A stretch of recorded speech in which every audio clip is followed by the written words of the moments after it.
বাংলাদেশের অর্থনীতি যদি পাল্টাতে হয় তাহলে চট্টগ্রাম বন্দর হলো ভরসা। এটাকে বাদ দিয়ে বাংলাদেশের অর্থনীতি নতুন কোনো পাতায় নতুন কোনো অধ্যায়ে প্রবেশ করার কোনো সুযোগ পথ না খুললে বাংলাদেশের অর্থনীতির পথ যতই লাফালাফি করো ঝাপাঝাপি করো কিছু হবে। চট্টগ্রাম বন্দরটা হলো বাংলাদেশের অর্থনীতির হৃৎপিণ্ড।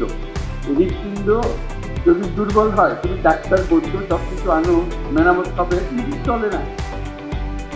ছোট্ট একটা হৃৎপিণ্ড, তার মধ্যে হলো রোগাক্রান্ত। এই হৃৎপিণ্ডকে তুমি যত ঠেলাঠেলি করো কিন্তু বেশি রক্ত সঞ্চালন হবে। এই যদি আমরা একমত হই যে বাংলাদেশের অর্থনৈতিক হৃৎপিণ্ড হলো চট্টগ্রাম বন্দর, সারা দেশ জুড়ে ছড়িয়ে যাবে, আবার সারা দেশের জিনিস এখান দিয়ে বিদেশে চলে যাবে। এটি হলো হৃৎপিণ্ডের কাজ, এটি হলো বন্দরের কাজ। বন্দর আরও আছে কিন্তু এটা হলো একেবারে কেন্দ্রীয় সবথেকে বড় যে জিনিসটা, এখান থেকে সমস্ত কিছু নিয়ন্ত্রিত হবে।